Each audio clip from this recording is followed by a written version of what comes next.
She broke us. But not me. I used to think we were different. In a world full of broken promises, late-night arguments, and quick divorces, I believed we had something stronger, something unshakable. We weren't perfect, but we had love. Real love. Or so I thought. Her name was Lena. And she was my entire world. We met during college at a mutual friends group study session. I fell for her during a midnight coffee break when she made a terrible pun about mitochondria being the powerhouse of the relationship, and laughed at her own joke before anyone else did. That laugh, it stuck with me. It was loud, dorky, and real. I didn't know it then, but that laugh would be the first thing I'd try to hold on to when everything else began to fall apart. 5 years later, we got married. A small ceremony in a quiet church, just close friends and family. No big production. No extravagant venue. Just her in a simple white dress, glowing with nerves and love, and me trying not to cry when she walked down the aisle. We danced to a song that had followed us through the years. We cut into an overpriced cake. And we promised each other forever. The first few years were good. Great even. We had traditions. Sunday mornings were for pancakes and no phones. Friday nights meant movie marathons with popcorn and poorly timed bathroom breaks. Every few months we'd plan, just us, weekends, little road trips to nowhere in particular. She backed me when I left my steady job to start my graphic design business. I supported her as she poured long nights into building a name in marketing. We were a team. People told us we were lucky. And maybe we were. At least, thought we were. But real heartbreak doesn't arrive with sirens or flashing lights. Starts quiet. Almost invisible. Lena started staying late at work more often. I didn't question it, she was ambitious. Promotions were on the horizon, and she was finally getting the recognition she deserved. I was proud of her. But slowly little things began to shift. She stopped laughing at my jokes. Her replies became shorter, her patience thinner. She started sleeping closer to the edge of the bed. Less touching. Less talking. More scrolling. More silence. First I chalked it up to stress. I blamed myself. Maybe I'd been too distracted with work. Maybe I hadn't been present enough. So I tried harder. I started cooking dinner more. Left notes on the bathroom mirror with little reminders of love. I booked a surprise weekend getaway for our anniversary. But the truth is, you can't fix something alone that was meant to be held by two. She began to lie. Subtle lies. It's just a friend. I'm too tired. It's a team dinner. But the warmth was gone. And the harder I tried, the more I felt her slipping through my fingers. Then came the night that everything unraveled. It was a Tuesday. I remember because I had just finished editing a client project and came into the kitchen to grab a drink. Her phone buzzed on the counter. She was in the shower.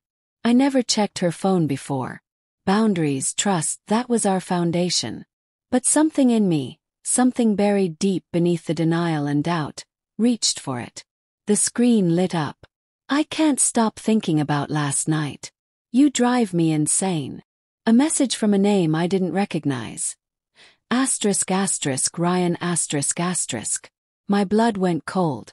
My hands shook as I stared at the words, praying they would morph into something harmless. But they didn't. They were exactly what they seemed. When Lena came out of the shower, I was sitting at the kitchen table, her phone in my hand, heart in my throat. She saw my face and froze. "Who is he?" asked. She didn't lie. She didn't try to gaslight me or talk around it. She sat down. Tears welled up in her eyes. Not the kind that beg for forgiveness, but the kind that confirm guilt. His name was Ryan. Cully. It just happened. She said it didn't mean anything. That she was confused. But what shattered me wasn't just the betrayal. It was the timing. It had been going on for months. While I was planning getaways and writing little love notes, she was sleeping with someone else. That night became a blur. She wanted to talk it out. Said she still loved me. That it was a mistake and we could fix it. And I'll be honest. I wanted to believe her. I wanted so badly to wake up from the nightmare and rewind to the days when pancakes and kisses solved everything. We tried therapy. Talk. She cried. Cried.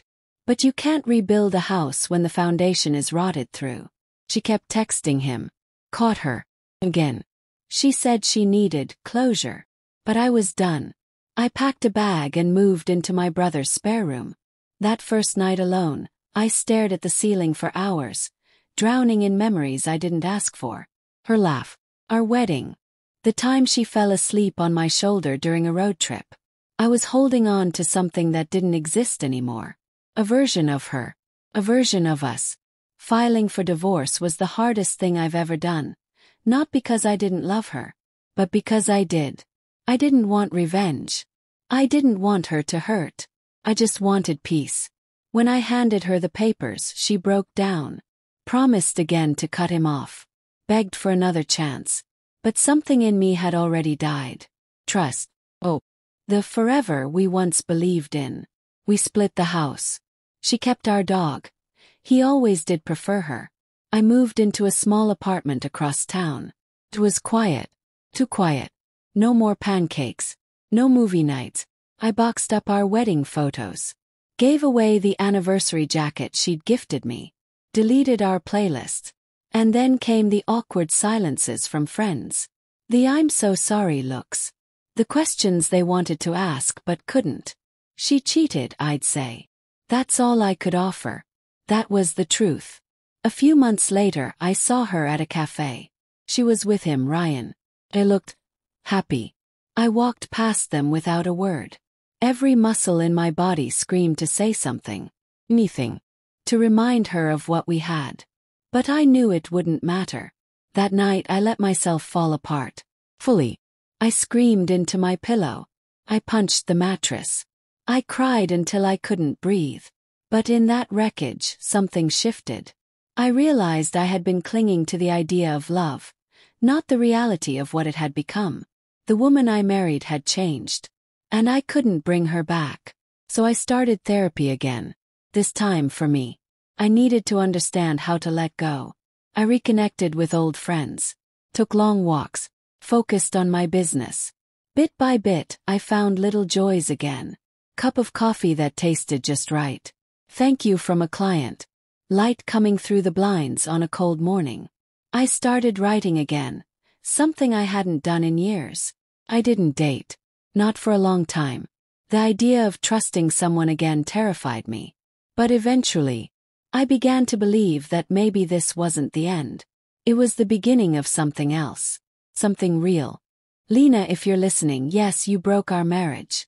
But you didn't break me. Forgive you. Not because you asked.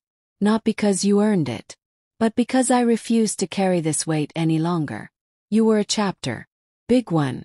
But you are not the whole book. To anyone going through something like this, if your partner lied, cheated, or simply gave up on you, I want you to know, you will survive. The nights will hurt. The silence will scream. But one day the ache will dull. One morning you'll wake up and it won't hurt as much. Cry. Scream. Talk to someone. But take long walks. Sit in silence. Let yourself grieve. But don't let their betrayal define your worth. You are more than this pain. You are more than this heartbreak. It's been a year now. I've rebuilt. Not all at once and not without scars.